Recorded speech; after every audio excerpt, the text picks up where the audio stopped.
దేవునికి మహిమ కలుగునుగాక. ఈ ఉదయకాలము దేవుని వాగ్దానం కొరకు ఎదురు చూస్తున్న మీ అందరికీ కూడా ప్రభు పేరిట నా హృదయపూర్వక వందనాలు తెలియజేస్తూ ఉన్నాను. ఈ ఉదయము దేవుని మాట కొరకు ఎదురు చూస్తున్న మీ అందరి హృదయాలు తృప్తిపరచబడినట్లు దేవుడు తన వాగ్దానంతో మీ అందరితో కూడా మాట్లాడునుగాక. ఈరోజు దేవుడు మన కొరకు అనుగ్రహించిన వాగ్దానము యెషయా 55వ అధ్యాయము 12వ వచనము, మీరు సంతోషంగా బయలు వెళ్ళుదురు, సమాధానం పొంది తోడుకొని పోబడుదురు. దేవునికి మహిమ కలుగును గాక. ఈరోజు దేవుని వాక్యం ఏమి సెలవిస్తుంది అనంటే, ఈరోజు వాగ్దానము ఏమని మీతో మాట్లాడుతుంది అనంటే, గతించిన సంవత్సరాలన్నీ కూడా నీ జీవితాల్లో సమాధానం లేక, సంతోషం లేక, నువ్వు ఎన్ని ప్రయత్నాలు చేసినను నీ జీవితంలో సంతోషానికి, సమాధానానికి నీ జీవితంలో ఒకవేళ అనుగ్రహింపబడకపోతే, ఈరోజు గొప్ప శుభవార్త ఏంటో తెలుసా?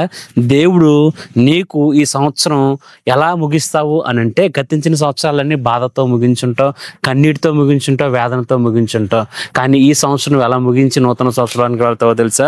ఈ గతించిన సంవత్సరాలన్నిటికీ లేని ఆశీర్వాదమును, కృపను ఈరోజు ప్రభువు నీకు అనుగ్రహించబోతున్నాడు. నువ్వు నూతన సంవత్సరానికి వెళ్ళేటప్పటికి సంతోషంతోనే వెళ్తావు, సమాధానంతోనే వెళ్తావు, ఆశీర్వాదంతో వెళ్తావు, ఐశ్వర్యంతో వెళ్తావు. నీ కొదువులన్నీ చూచిన దేవుడు, నీ కన్నీటిని చూసిన దేవుడు, నీ దుఃఖాన్ని చూసిన దేవుడు, నీ దుఃఖాన్ని ఆనందకరంగా, నీ బాధను సంతోషకరంగా దేవుడు మార్చి నూతన సంవత్సరంలోనికి నిన్ను ఆశీర్వాదకరంగా అడుగులు వేయినట్లుగా ప్రభు చేస్తాను. అందుకే అంటాడు చూడండి, మీరు సంతోషముతో బయలు వెళ్ళుదురు, సమాధానంతో కూడా మీరు కదిలి వెళ్తారంటాడు. అంటే ఈ సంవత్సరం ముగింపు నీకు ఎలా ఉండబోతుంది అని అంటే, సంతోషంగా, సమాధానంగా, ఆశీర్వాదకరంగా ప్రభు చేయబోతున్నాడు. రానున్న సంవత్సరంలోనికి ఈ ఆశీర్వాదాలతో నువ్వు యేసు నామములో అడుగు పెట్టబోతున్నావు. నిన్ను దేవుడు ఆ రీతిగా నడిపించబోతూ ఉన్నాడు. కాబట్టి మీ అందరి కోసం ప్రార్థన చేద్దాం.